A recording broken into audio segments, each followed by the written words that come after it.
Okay, so yesterday you started to look at finding the slope of a tangent line at a point. So just to review again, like the tangent line on a graph, if you had a graph like this and we wanted the tangent line at this point here, it would look, oops, that's not very good, it would look something like that. Okay, it would just be a straight line that grazes it. Okay, now this thing that we learned two different equations that can both help get us the slope of that line.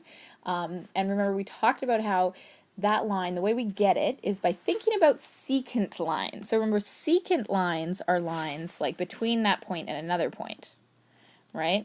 And then as we get closer and closer and closer to the point, that secant line starts to approximate the tangent line.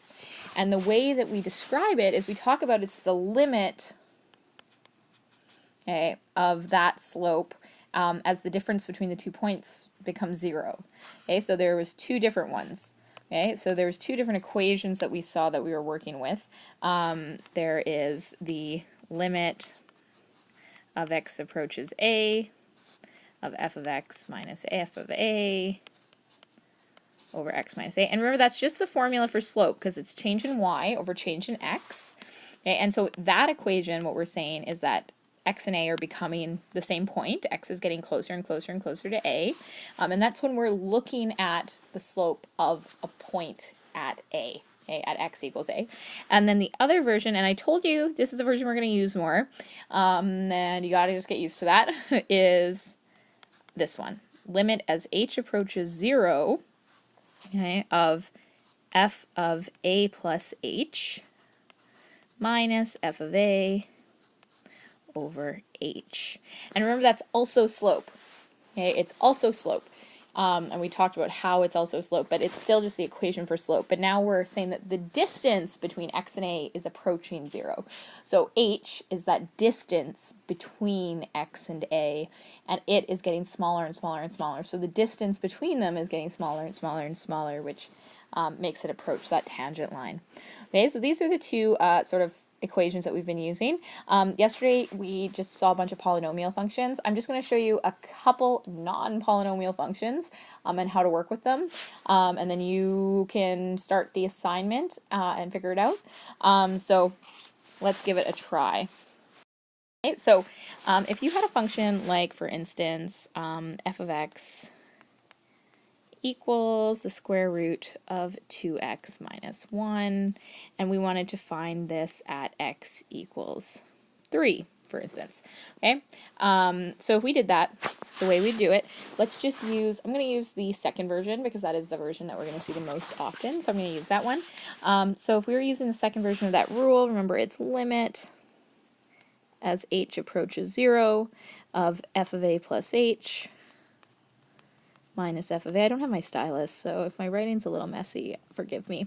Okay, so what we're going to do here is that the limit of h approaches 0, and that f of a plus h, remember, all that means is you put a plus h where you see x. So here, that would look like this, 2a plus h minus 1. Okay, minus, and then I put a where I see x. So 2a minus 1 over h. Now, what is a? A is whatever value of x we're looking at. So in this case, it's 3.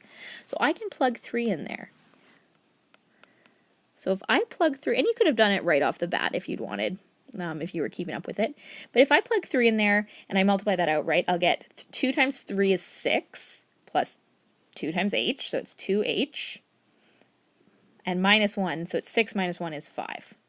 Okay, so all I did was put 3 in for a, just to avoid any confusion. I just put 3 in there and simplified it. Okay, now the next part, if I put 3 in that, I also just get 5. So it's minus root 5 all over h. Now, what do you suppose I might have to do here? Okay, so I have a limit of h approaches 0 of 2h plus 5 minus root 5. Now, if I plug in 0 for h, what do I end up getting? I get 0 over 0, which means I'm going to have to do some work. Now, this one involves square roots, so what do you suppose? And if you suppose that I need to use conjugates, you are supposing correctly. Okay, so you have to use the conjugate here. So that's why we spent all that time learning conjugates for this exact moment. It's come to pass the moment we need it. And that really is kind of the reason. So get ready. Okay, so if we do this now, times 2h plus 5 plus root 5 over root 2h plus 5 plus root 5, okay, on both. Okay, now on the bottom, remember, don't multiply it out. So on the bottom, just leave the h and put all that crap in brackets. So 2h plus 5 plus root 5. And on top, what always happens, right, is we have our first two, 2h plus 5 times 2h plus 5, root 2h plus 5 times root 2h plus 5 is just 2h plus 5. And then root 5 minus negative root 5 plus, and negative root 5 times positive root 5 is negative 5. So this is always going to happen. If you've done it correctly, okay, you end up with your ones all canceling, so you're left with just 2h on top. And I'm going to write this out again, even though on a normal question, I would expect most people to do these two steps together, but I just want to be really, really clear about what's happened here. Okay, so then I end up with just this on the bottom. It's really messy, sorry. Okay, I end up with just this, and then I can cancel off those h's. So then, once the h's are canceled off, now that whole thing that I was dealing with before that I wanted to fix has been dealt with, because now if I plug 0 in for h, I do not get 0 on the bottom anymore. So now if I plug 0 in for h, I get 2 on top, obviously, because that's all that's on top, over root 2h plus 5, so that's root 5, plus root 5. Now let's just talk about this, because you would be very unlikely to have a calculator on a question like this. The answer here, if you were doing this by hand, I would expect you to do this. Okay, so I would expect you to go 2 over root 5 plus root 5 is 2 root 5. And then realize, okay, I can cancel those off.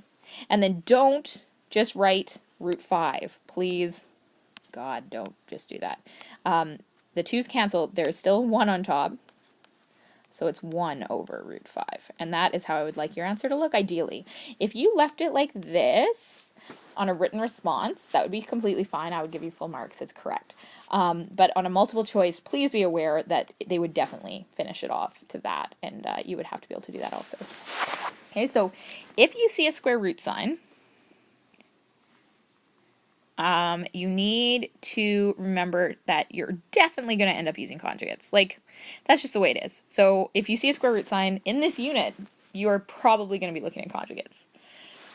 Okay, so that's how you do one with a square root. Hopefully everybody kind of understands it. It's fairly simple. Now the other type that you're thought of, and I mean, you could see other types as well, but this is a really common type, is fractions.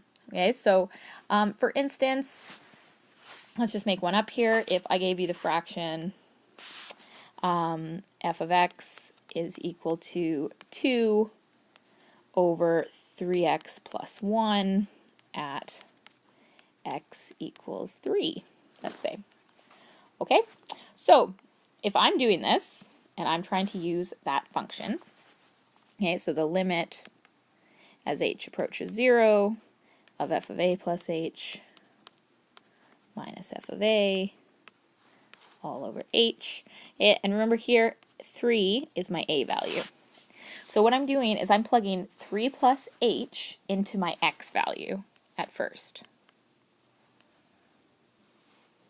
So I have, instead of f of a plus h, what I have is 2 over 3 times 3 plus h plus 1 minus 2 over 3a plus 1 all over h. Okay, so you always end up with this really kind of nasty looking thing, and it bums people out pretty badly. But that's, you know, that's life. So it's not a nice looking situation at all. So what you always have to do on these ones is come up with a common denominator. So if you're dealing with fractions, generally speaking, what you have to do is come up with a common denominator. So first simplify it out as much as you possibly can. So if I simplify this out, I end up with 2 over, that would be 3h plus 10 minus 2 over 3a plus 1. Now, this is what I always do at this point, is I will change this.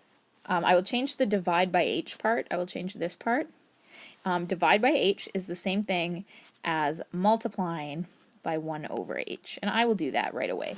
That just makes it easier for me to look at. I hate looking at fractions over other fractions, so you can do that too if you want, or if you want to just leave it on the bottom, be my guest. Okay, I am totally cool with whatever you want to do. Okay, now we do need to come up with a common denominator, and generally speaking, it is just a matter of sort of that cross, I don't know, people call it cross multiplying. It's not really what cross multiplying is, but it sort of is. It's like these two, I'm going to multiply the left one by the right denominator and the right one by the right denominator. And when I do that, what I do is I'm doing it on both the top and the bottom. So I'm multiplying that 2 over 3h plus 10.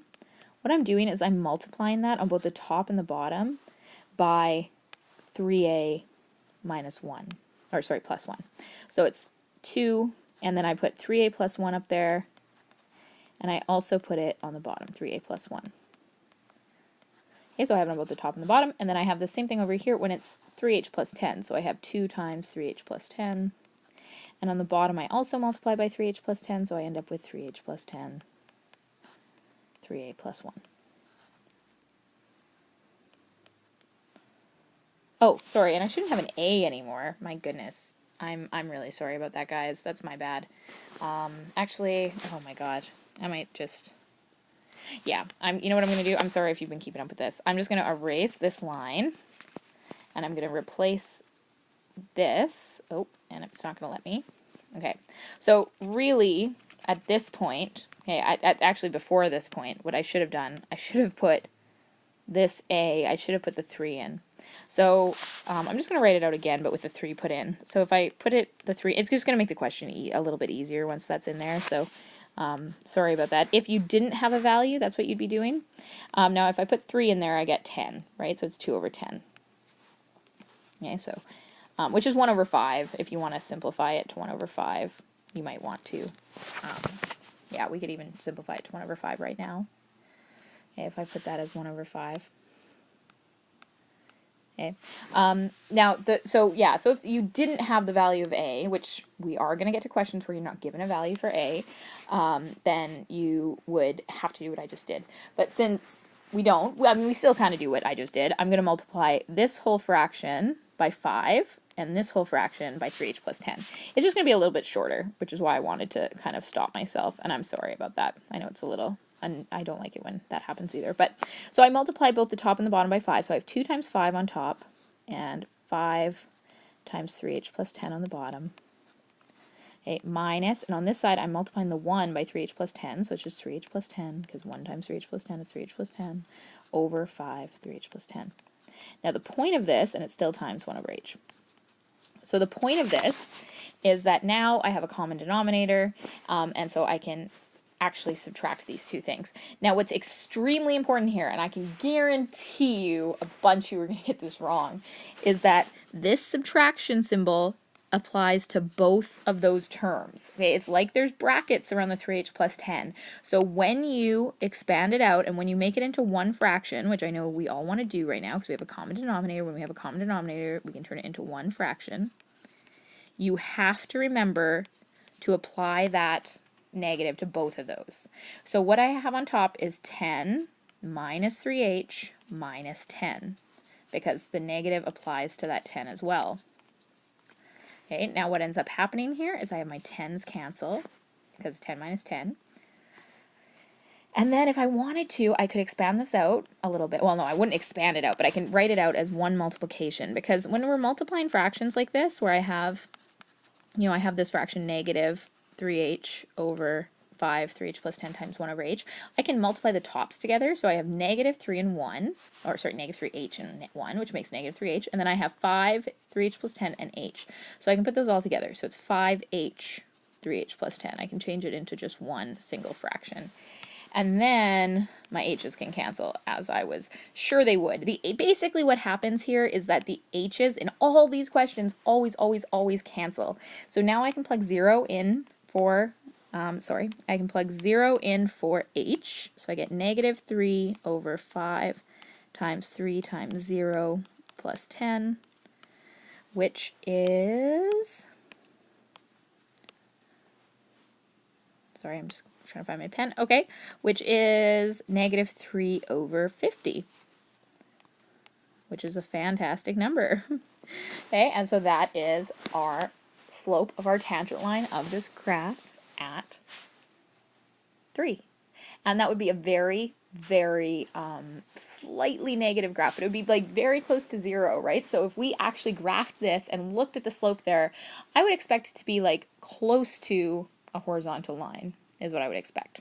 Okay, so that's how you do this kind of question. I know it's super fun, but this is a really big part of calculus, so you need to know how to do this, and it's not that hard, to be honest with you. What I always see is that students on the test, there's some students who just haven't learned how to do it, and that sucks because it is just a process, and the process is always the same. So there could be ones with trigonometry in them, or whatever. There's lots of different types of problems here. We can just try your hardest on them. If you need a little bit of help with them on the assignment, I can help you with them tomorrow. Do the ones that you can do now, and we will continue on with this tomorrow. Okay, thank you very much.